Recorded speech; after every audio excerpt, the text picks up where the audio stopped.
got time at the end for Q&A, but if people have got an urgent question or something they think's going to add value for everybody as we go through, don't be afraid of speaking up, or put your hand up and using the technology, and just ask if you can contribute. In order to kick this off, we're going to be about 40 minutes or so, and then about 10-15 minutes of questions at the end.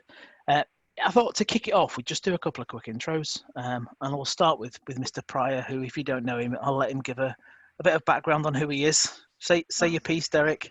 Yeah, I won't take too long because it's boring when people drag on. So, hi everybody, great to meet you. Thank you for your time. Derek Pryor speaking, and I used to be with Gartner for about 19 years. May have spoken to some of you actually then, talking to clients and doing research, very SAP focused, trying to understand what's best practice and how can we help. That's your quickest ever intro, Derek, actually. What do you reckon? No, it's good. It's very good. Yeah, my name's Stuart Browne. I've met some of you before, but probably not all of you. I'm the Managing Director of Resulting. We're a business side SAP consultancy firm. What I mean by that is we don't implement SAP, we don't resell licenses, we just work business side, helping clients to get the most out of SAP and the most out of their vendor relationships. As we were just saying in the intro a few seconds ago, most people we've spoken to in the last 2 months they've switched on to cost saving and kind of hunkering down and working out how they get through the crisis we're going through. So we decided to put our brains together and work out some real practical ways that SAP customers can reduce their cost base this year. I thought, Derek, are you going to give a bit of a background on what you're giving your analyst time, what your sense is at the moment on what's going on? Yeah, love to. So just the background, we all know the bigger picture of where we are, but as Stuart said, we desperately wanted to put our heads together to think, well, how can we help in the current difficult times? So if we look at where we've come from, the backdrop is, of course, we all know, everybody knows in the boardroom, SAP's not cheap to implement and run, but fact is, SAP ERP, it can do an incredibly good job. We mustn't lose sight of that. But you don't get something for nothing, as we like to say here, Paul, over here in the UK. And it may well be expensive to run. Now, and as an analyst, I found a very clear best practice is to engage in what I call life cycle planning. And I got this idea from a water utility who may well be on the line today, actually. And they pointed out that computer systems and ERP systems, they're a business asset. They're not a project, they're a business asset. You tend to keep them for a minimum of 10 years, actually maybe 20 or 30. So yeah, you've got your upfront big project, we all know that. Let's think of that as the classic build. But after you've done the build and you've gone live, that's really when the fun starts. You're then into the run, classic run phase, where your costs are going to be predictable for the most part, I think, predictable, but need containing.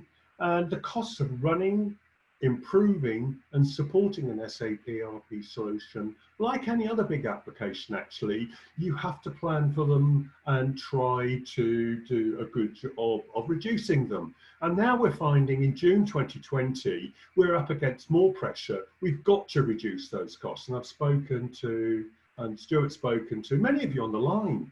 You know what we're talking about. If you're in an industry where business has fallen off the cliff, then the COVID-19 crisis is hitting very hard. And we, Stuart and I sincerely hope that if you're on the receiving end of this, that your business is holding up and you're able to get through all of this. Because let's face it, it's not easy. And SAP skills have always been an issue. They're getting more and more scarce as old people, dare I say it, and I'm well qualified to comment here, Stuart, before you say it. We do have an aging workforce.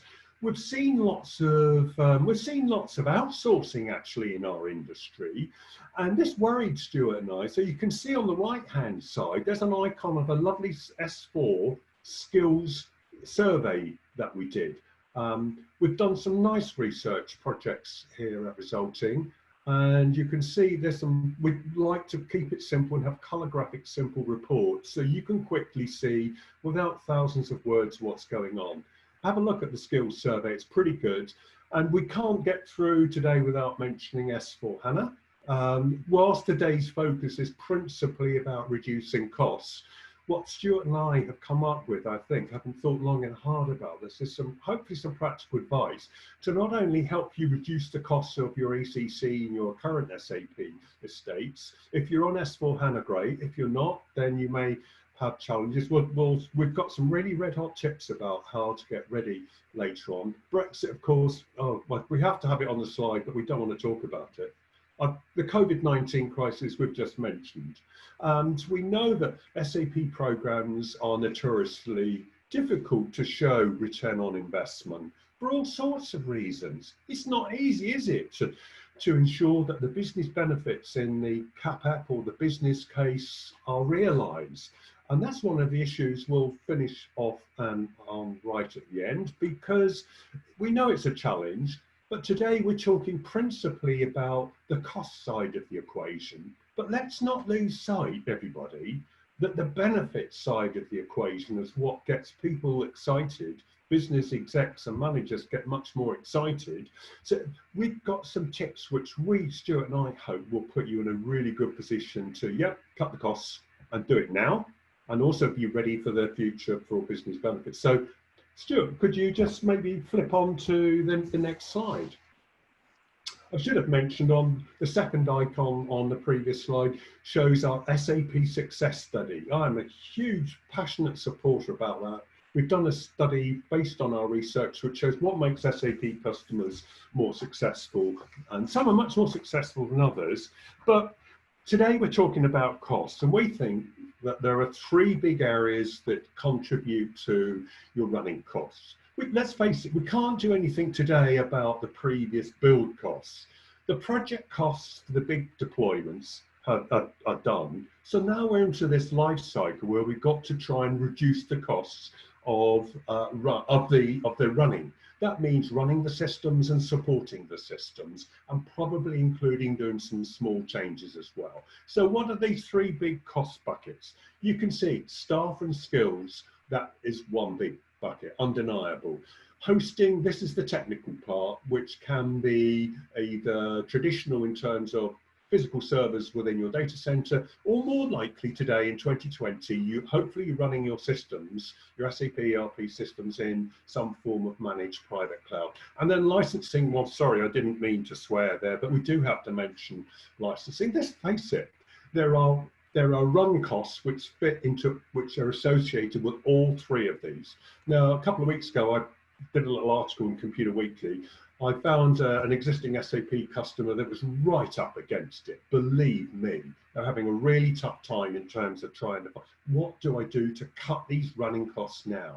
So this picture then you can see, when I was back at Gartner in 2013, this is a research note which I shared with countless people, which says, okay, it's really hard to lay hands on actual running costs, believe it or not, that are out there. There are some benchmarks out there, but these are usually chargeable services. Gartner had we had a benchmark, and have a look at it. In 2013, there were hundreds of customers that Gartner benchmarked, and this is the average costs that came from that note. You can see that. You can look it up on Gartner.com if you're existing clients, but have a look. The shocking part is 2/3, 66% are in the people bucket, whether that's your internal costs or your external costs, including managed services and consultants that you need each year. A surprising, nearly a quarter, 24%, are in the area of software licensing.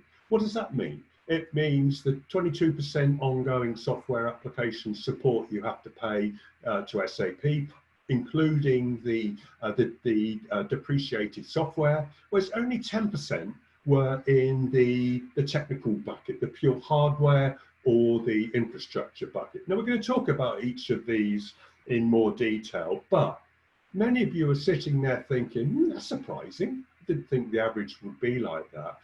In the Q&A, we'd love to hear from you to see, well, in your case, do you see a different average cost profile for the run costs, the run support costs that you have to incur each year? So save that as a thought, but we'd love to hear what your actual numbers are. But we're still setting the scene. Perhaps Stuart, we could move on to the next slide. Yeah.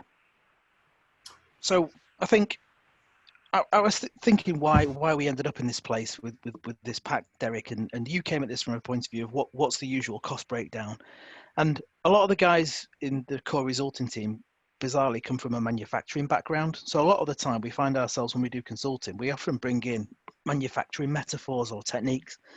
And this is something I first came across. I think I did a manufacturing degree at Salford many moons ago, and I came across this, what was called the 7 Toyota wastes then, and it's been adapted since. There's an 8th one been added on based on the knowledge economy called non-utilized talent. But this is what Toyota developed to reduce their manufacturing cost base. They're the things that drive waste in manufacturing. So defects, getting things wrong, making too much, waiting around for things to happen, over processing and doing too much work on something, transporting things, holding stock, moving around. That's more of a work center thing in manufacturing. People walking from workplace to workplace, or workspace to workspace, and then non-utilized talent. And this is the concept beneath this is something that the Japanese call muda. I'm always fascinated when other cultures have words that we don't have a direct parallel word for. And muda doesn't really mean waste. It actually means stuff that shouldn't be there. So I thought it'd be kind of cool. So when Derek suggested focusing on these 3 areas, to think, well, how do those wastes apply to those costs? Where not where are we spending, but where are we wasting our spend? So we've come up with eight different practical things you can consider. Now, it's pure coincidence. There's eight wastes and eight kind of tips. We've not covered all of them off. Some of them don't really apply in the same way.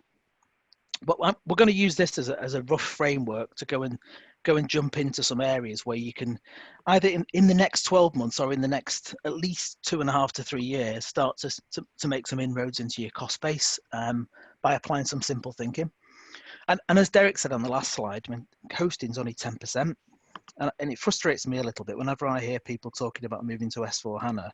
A lot of the conversation is about cloud. It's a technical conversation rather than a business conversation.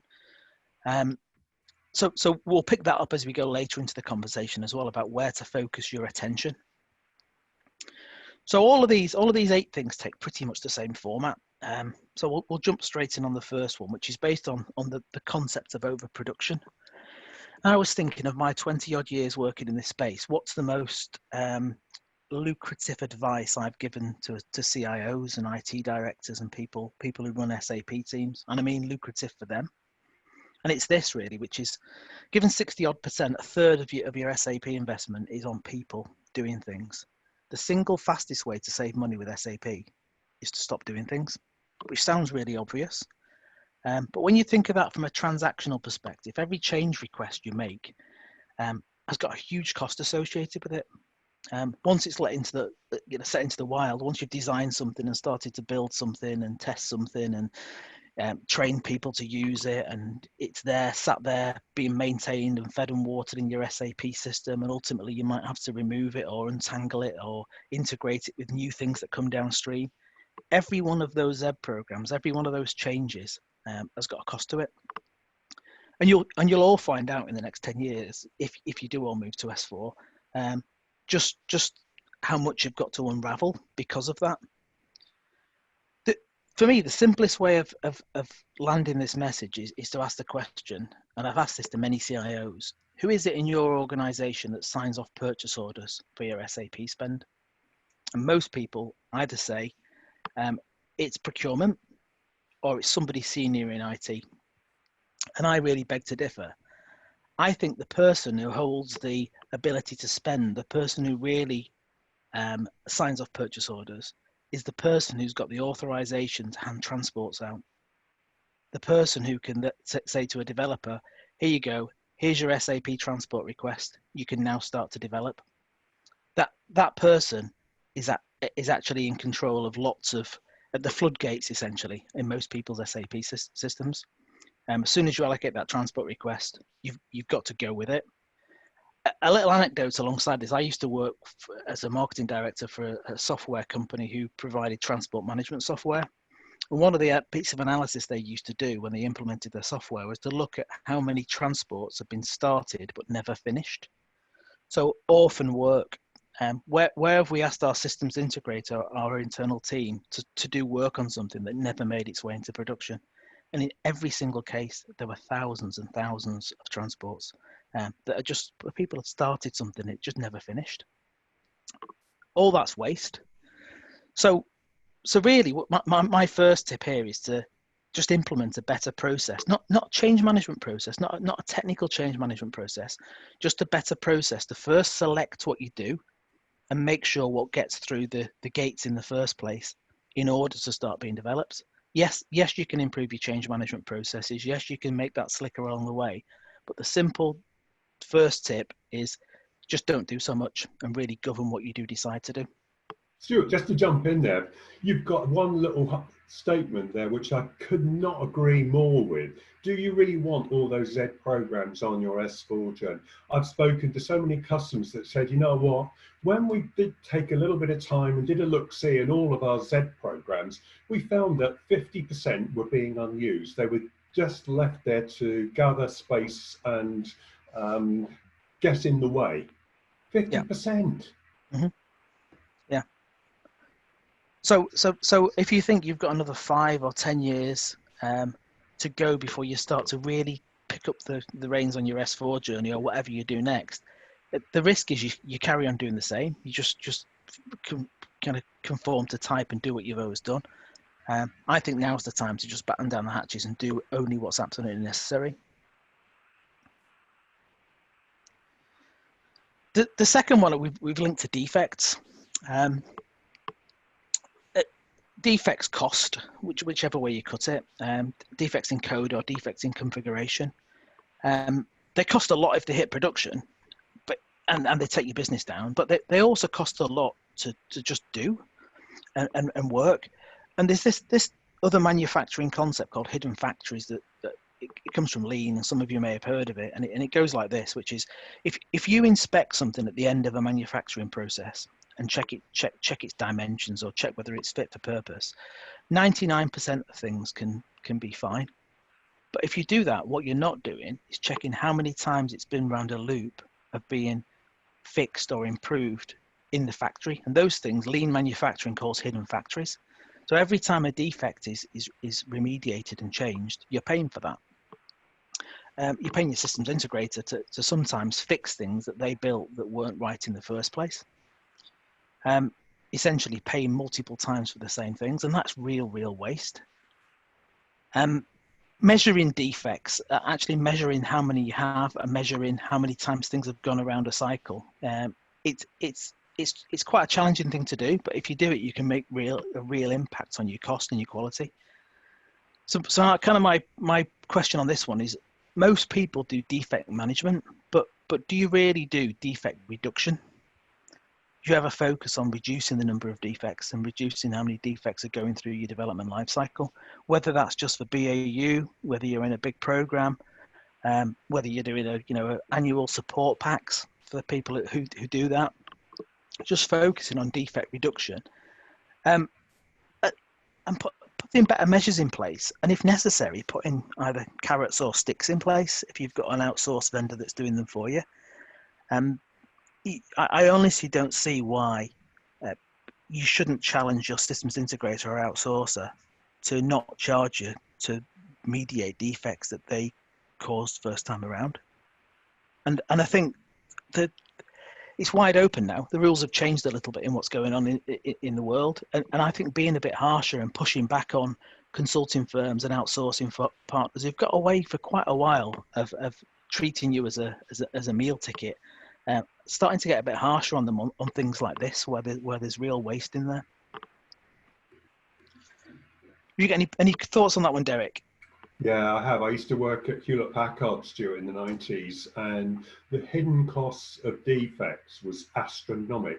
And nobody realized it until they'd done a study, and it was pointed out that the earlier you can spot a defect in whatever your production process is, the far greater the benefit you receive, and the later you spot it, you can spend 10, 20 times as much trying to fix it, instead of, as you pointed out, focus on the defect, get rid of it as early as possible, otherwise you're living with it and it's costing you. Yeah. It's the whole Six Sigma thing, isn't it? The defects per Yeah. million. It's starting to measure it and be aware of it. This isn't we sometimes do these live research and voting sessions, but this isn't one of those. But I mean, if I were to ask people, do you measure your defects at the moment and defect rates as part of your projects and programs? And I know the kind of percentage questions I would get. I'd also say you can extend this to data.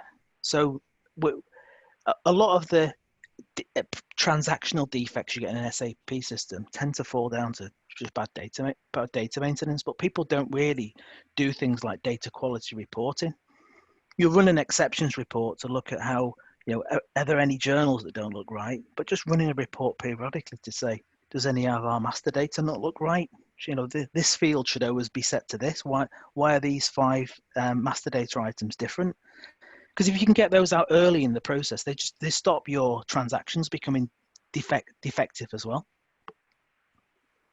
So defects is our second one. The third one's around waiting. So, and it's really a frustration around being in and around programs where the whole program team is waiting for testing to finish.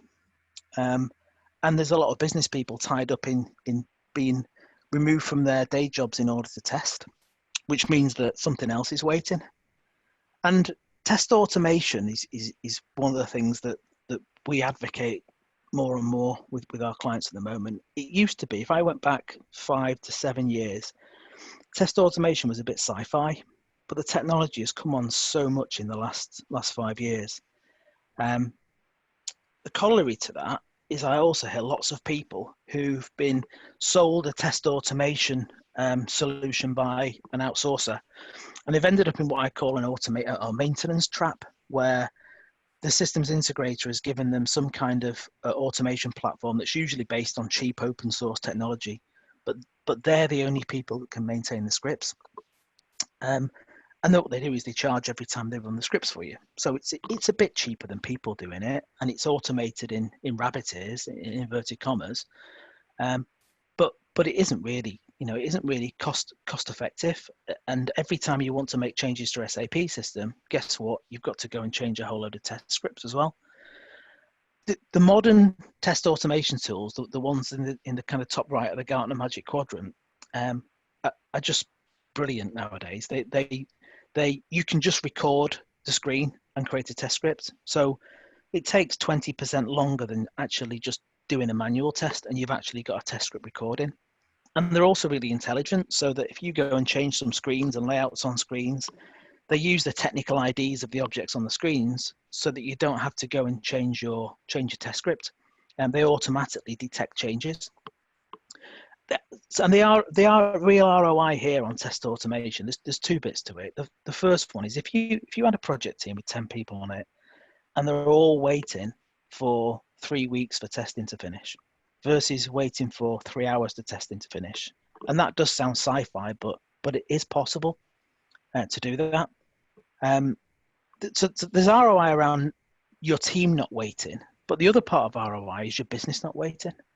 If you've got to go and change a business process, especially nowadays with new business models and the changes that have been forced upon us, if you take 6 weeks to get those changes out, the business is waiting for that, and that's where you are losing money. So improving test automation and getting faster at testing both reduces the wait time and the duration of your programs, but it also reduces wait time on your business. I'd really consider properly evaluating test automation this year as a piece of advice. And if you don't fully evaluate and implement test automation, also consider looking at the next best thing, which is risk-based testing. So there are various tools out there that will tell you what you should be testing based on what you're changing in your solution. They're really sophisticated. They're relatively inexpensive, but they tell you, these transactions are being impacted by all of these changes in your SAP transports, and you've got this number of users using them. Therefore, you should jump on those and test those first. Testing would be a big one for me, I think. Me too, Stuart. I would chip in as a Gartner analyst. I lost count the number of times I spoke to clients that were saying testing was costing their COE, their support teams, so much money, but purely by virtue of the number of people involved and the difficulty of maintaining top-heavy test scripts, which, as you pointed out, things have moved on. And also, of course, nowadays, you can use focused impact analysis tools to work out where do you need to test most with respect to the business process. And if you're in an industry with very high data volumes, there are really good tools now for test data management, which can also make a difference. Yeah, I agree. So that's 3. Number 4, we're nearly halfway through now, is around extra processing.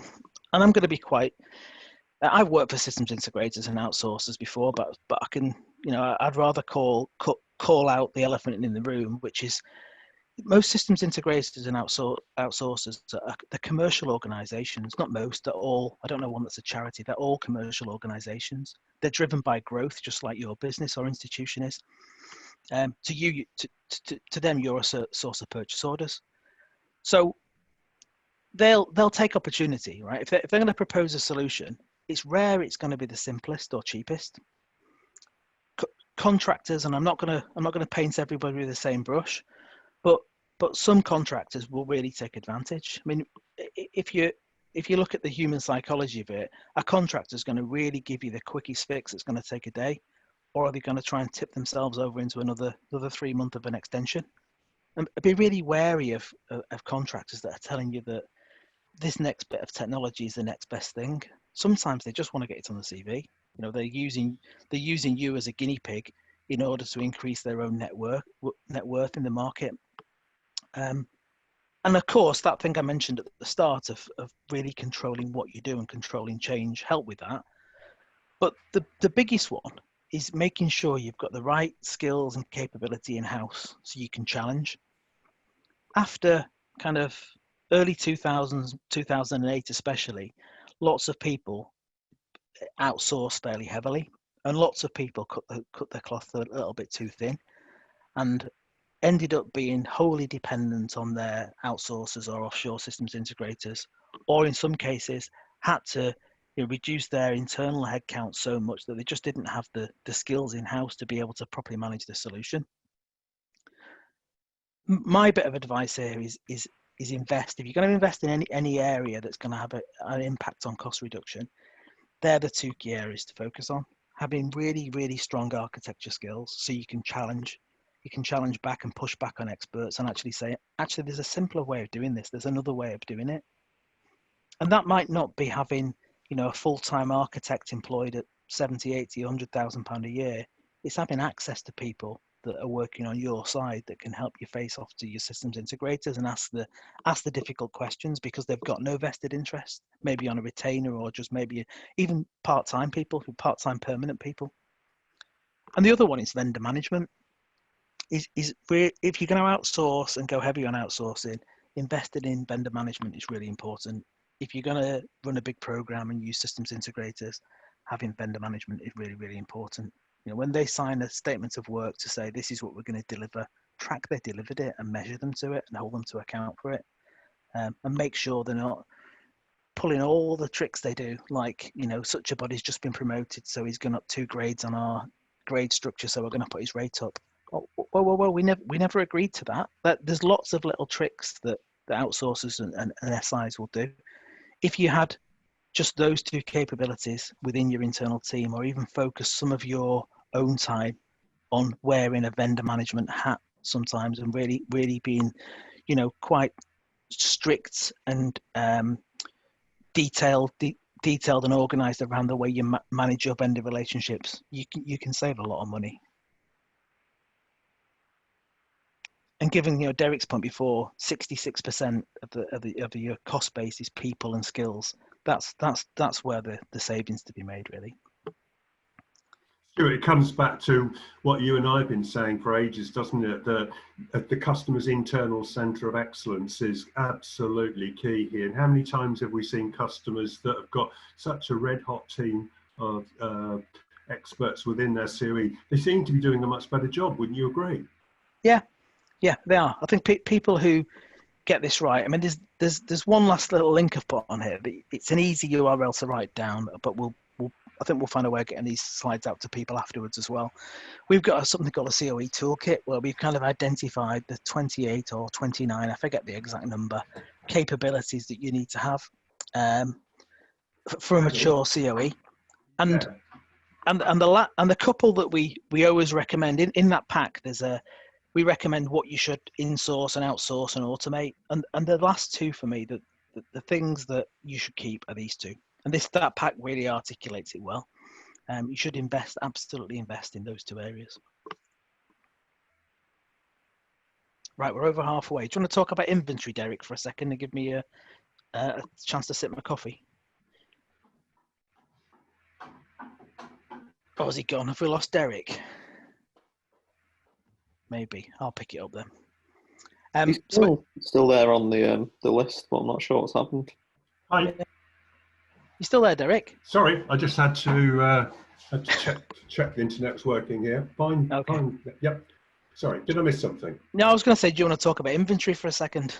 Yeah, I would. I love this. This summary is so true, doesn't it? If we look at, given that we're talking about the run and support costs, what are we running and supporting? Well, first of all, we've got the servers, we've got the technology. It may only have been 10% of the earlier costs, but there's a real opportunity there especially in the cloud world, to control that in a far better way than we used to. Data is, we all know, a huge inventory. We carry inventory. We carry large amounts of data across our systems. We may have development, test, training, dual track systems, multiple systems, anything which we can do to take the opportunity right now to get rid of some of that data as much as possible, even if it's housekeeping data. Some of you on the line are basis experts. You'll know that there is an opportunity here to be able to squeeze that data as the second asset. And licenses, well, Stuart, we're going to talk about that, aren't we? Yeah, so let's jump into these individually, right? So reducing inventory of servers. Most people have probably started some kind of move to the cloud, and if you've not, that's that's 101. That's the first place to go to change an overhead to a variable cost, essentially. Move away from a data center, even if it's an outsourced and off your premises data center to a virtualized infrastructure.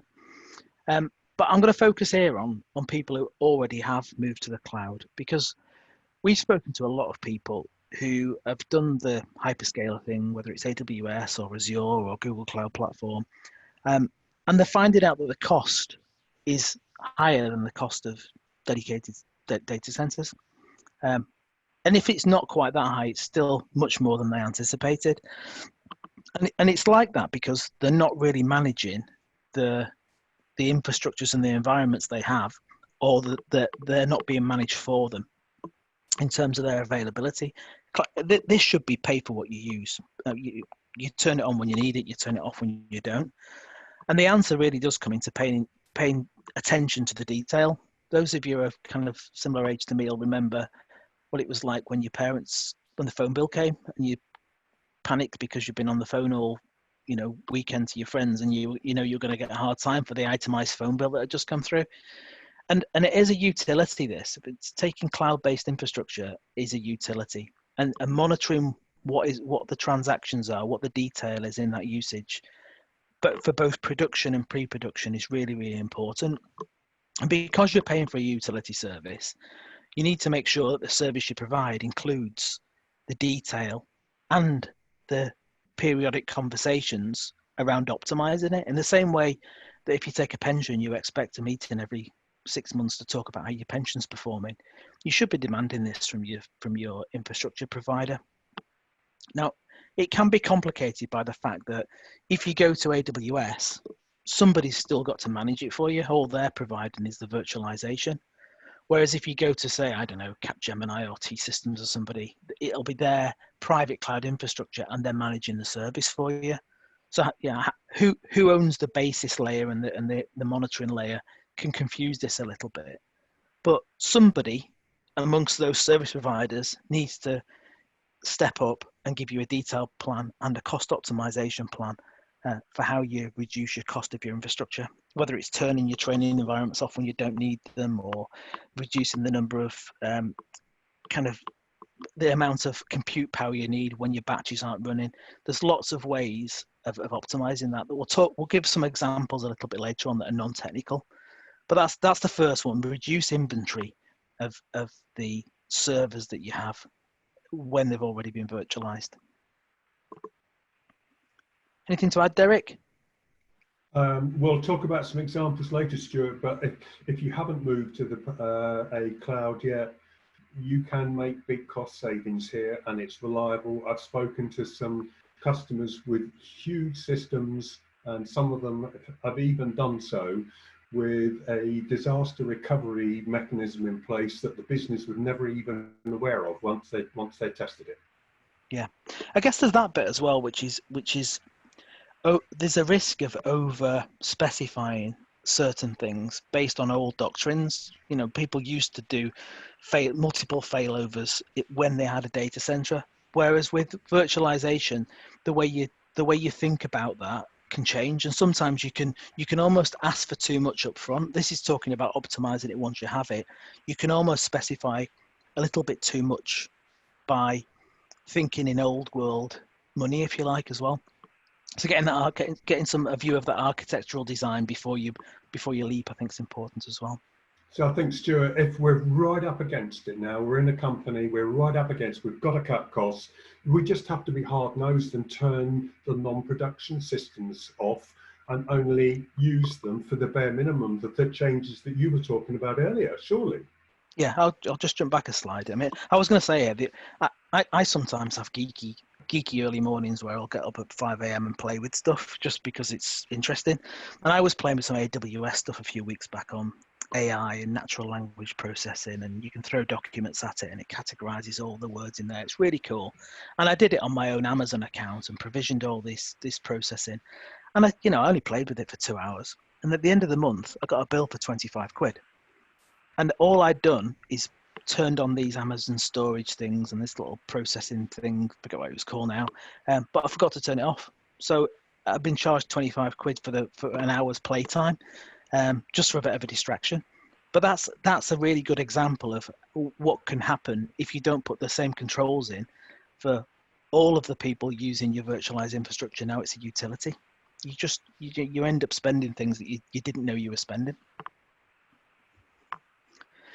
The next one is around another inventory item, which is data, which is considering data as wasteful inventory. I'm going to go down a bit of a few different routes here with this one, but the first one is run an SAP data volume management exercise. If you have Solman and I think enterprise support, it's free. You can just run it and it will tell you where you've got wasteful data.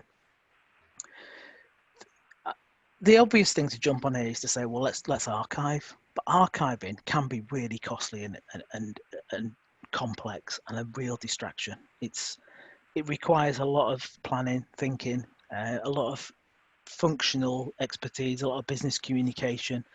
An archiving project shouldn't be just seen as a simple thing. And if you don't have a clear idea of how you're going to get to S4, you might be archiving things now that you're going to get rid of anyway down the stream.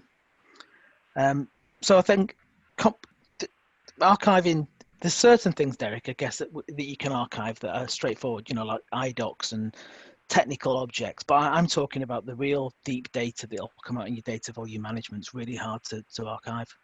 Stuart, I mean, how many people would say, well, we'd wanted to archive, but the business users are just not interested. They don't see anything benefit. It's seen as something technical with no business benefit. Unless you're in an industry where you've got very high transaction volumes, your database is growing like crazy, that's the only time when people get forced into it. Yeah. Oh, yeah. High volume industries, especially. Yeah. But the thing I'm going to jump on here is something that we've done with a few clients recently that has probably only come into our periphery in the last 12 months or so, which is considering for legacy apps, instead of paying to run legacy apps and paying for the infrastructure and the licenses and the people to feed and water them, just move the data into cold storage and lose the licenses, lose the housekeeping. There are solutions around. Data glacier is actually a term we use in our kind of marketing for this, but there are solutions around that enable you to take an old system, stick it in cheap cloud storage, get rid of the licenses, and put a web-based UI on the front of it. So if you need access to something for a warranty claim or a freedom of information request or something downstream where you need access to transactional data, you can get it when you need it, but it's just kept cold in the meantime. Now, the obvious thing to do with that now is to look at that for your non-SAP applications, things that you're keeping running and you've got people distracted by, that are just there because you need the data. But there's also another halfway house here, is if you are thinking of an S4 move, most people think of brownfield, greenfield, bluefield. There's actually a middle ground here, which is if you consider taking your whole SAP system that you have now and the future life of that becomes a data glacier. So we move an entire 20-year SAP system into that environment so we can still see the transactions. It changes the way you think about how you move to S4, because that bluefield, it's a real alternative to bluefield. You can carve out your current system, put the data into cold storage, and then use a fairly clean ECC system as your basis for your S4 migration. So this is a bit of a kind of a off-piste circuitous conversation, this one, but approaching archiving and data offloading in a structured way, and consider take an inventory of the data you've got now and look for opportunities to do that, to offload it, and don't get trapped into spending money on transactional archiving. So I consider that, and it's something that we'd never come across until we met a few partners that can do it. And we've introduced it to a few clients because it was a new concept to us, and it's been a real eye opener for them and for us in doing that. Robbie's on the call, and Robbie's been involved in some of these, but I think, Robbie, the kind of ROI is 12 months, isn't it? Yeah, around that time frame. Yeah. Yeah. I think this is the penultimate one, actually. So licensing, Derek alluded to it before. One of the problems with licenses is when you first agree your SAP licenses, nobody goes into an ERP program thinking they're going to stay stagnant in terms of their staff base. They always expect to grow. And SAP are very clever at saying, well, you're bound to grow, so we'll do you a deal if you take another X license, X batch of licenses. You then wind back a bit and think of austerity and companies contracting over time, 2028, and then even more so recently. It's pretty much guaranteed that most companies are over licensed. They've got more licenses than the people that they have. It's possible to park licenses, and SAP don't like it, but they can't stop it, right? And if you're paying 22% on your licenses for each user, parking some of those is an instant saving. It's even possible to sell licenses on. Not many people do it, but it's legal in the EU, and it's possible to sell licenses on. And there are organisations that specialise in license brokering. But there's some low-hanging fruit before that, which is reclassifying your users. So SAP tend to have a couple of different levels, but professional, limited professional are there too. And if you look at the difference in the cost of those licenses at 22%, the cost is actually £700 per user per year. So for every user you can demonstrate should be on a limited professional license, you can park that license fee. And that's before you even look at people who have left and people who haven't logged on for 6 months, and really starting to squeeze the bottle on your reducing your license, you're optimizing your licenses. There's another element here as well. There's a few more things. Is when you move to S4, the whole license model changes in a few dimensions. One of them is that the limited professional users automatically become professional. And then there's two new license categories. I think one's called functional, and there's a real passive one as well. Getting more granular with your understanding of what people are actually doing will allow you to really fine tune your licensing now and going forward. And then SAP have got this thing that I'm sure you've all come across, the indirect access, where they've sued a few big organizations and they've made it a mandate. What they've then done is put a program in place called Digital Access. I think it's actually called Digital Access Programme, DAAP, not DAS. It might be a typo on my fingers there. But what they're doing with that is saying, right, you've got 18 months until December 2021 to decide to move to the Digital Access Programme. And if you do, then we won't come after you for any indirect access. But if you don't, we're not going back. You know, it's open season. It's sometimes on the face of it, it might seem like the right thing to do, but it's sometimes not the right thing to do. You'll only know if you do some real analysis of what your users are actually doing in your system now. Of all the things we're going to talk about today, this one is the one that's got an immediate and fast ROI. If you do a license optimization now, based on real usage, you're gonna get ROI within 12 months on it. Because you're bound to be over licensed. There's an instant saving, and you'll be putting yourself in a stronger position for your license renegotiation for S4 as well. So originally I was going to say do a license optimization, even if it's not license audit time. But I would now say do it especially because it's not license audit time. Be ready for your next license audit. Be proactive with it. Ask SAP if midway through the year they'll park maintenance on licenses. As I said before, the world's changed, and you should be a little bit more ballsy in asking for things now if you really want to reduce costs. Stuart, it's Derek. This is seriously real low-hanging fruit here. As an engineer, I would say you have to measure. You have to measure your license pool against what you bought up front. We all know there's going to be shelfware, and paying the cost on shelfware is expensive. If you can measure, and Stuart, there's some real clever tools which we've got hands on now, which can help people to regularly measure. And the point is, it gives you, the customer, the answer. You can then interpret the data before it goes into the SAP license audit workbench. It puts you in control rather than giving all of the game away to SAP. So if you've got the right tools, and if you measure frequently, you can be in control. Yeah, and it's cheap. It's cheap as chips to do this. And I don't know anyone that's done it and they haven't either identified an instant cost saving, or the opposite, is exposed to risk, which could result in a penalty if SAP come after you in your next license audit. It's an absolute no-brainer, this one.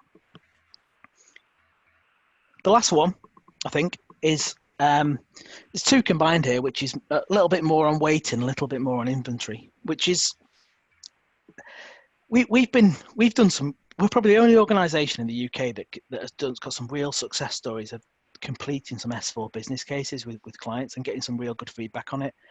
Most people really struggle to do an S4 business case, and we've got a bit of a model to help people do it.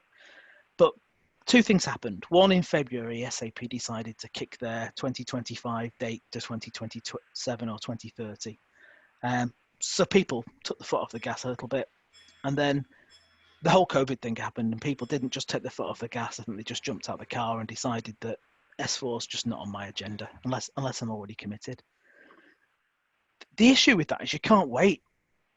The business models are changing really, really quickly because of the whole COVID thing. If you look at a retailer or a restaurant, the way they do business is changing, and all of us will be impacted by that. So you can't wait for S4 to do that. You've got to work out how do you adapt your business processes now in ECC. So I think there's a time now where you've got an opportunity to look at the inventory of what your existing SAP system does and almost start a long, steady background path activity to work out what your journey to S4 is, or what your journey to something else might be. Because this 5 to 10 year window that SAP have just afforded everybody gives you the opportunity to look at other things rather than SAP. And I know some of the people on the call, I know we've had conversations in the past about is SAP the right thing for me? And can I go to a more mid-market tool in the future? And because we're we are completely agnostic. We're specialists in SAP, but we've done other things as well, and we know there's good tools out there that will do much of what SAP will do for smaller sized organizations. But I think doing an inventory now, knowing what your SAP and ECC system does, will only make your S4 journey simpler if you do go down the S4 route. Understanding what you've got in your ECC system, what it does, what custom code you've got, what's in the box. Also understanding what's coming in S4, so you can actually build a business case based on not SAP's marketing, but based on real functional capabilities that you know are going to give you some value. So starting to use this next 5 years now to create a roadmap, simply, I know it's crass, but simplify the crap you've got in your system. Start to take that out so your journey to S4 or whatever will be simpler later. And starting to look at best of breed solutions and what else might fit around the space you have. Ultimately understanding what technical debt you've got, reducing it. Things like capture all your business workarounds.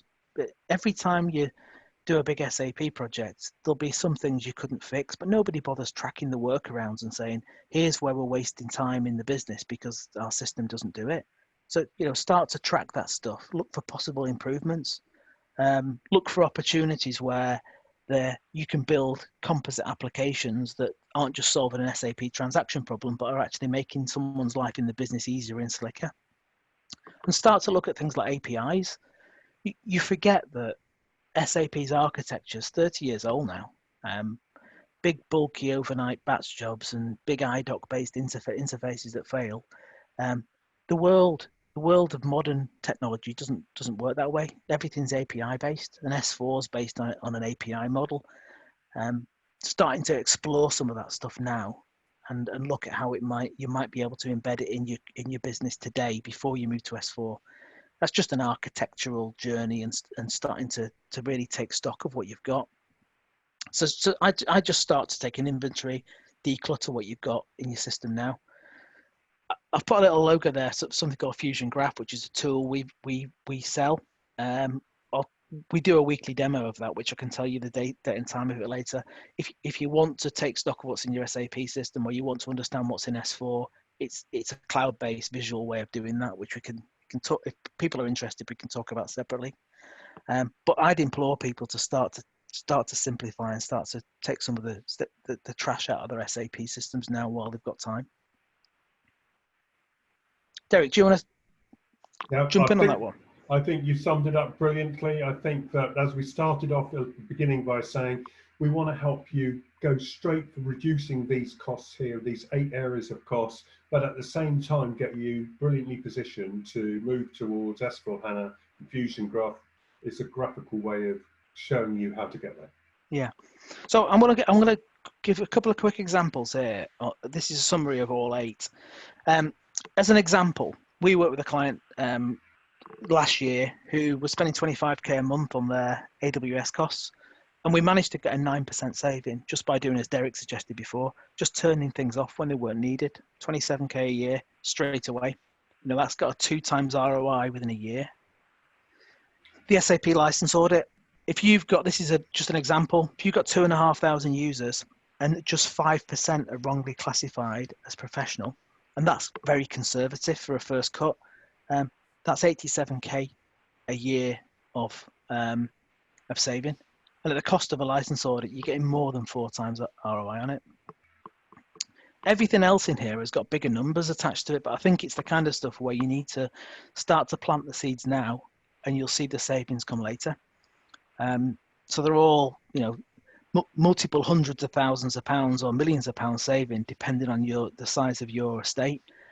But the bottom right one is the one where if you start to do inventory now and really sow the seeds so that you smooth your journey to whatever comes after your ECC, you can save a lot of money by putting the groundwork in now.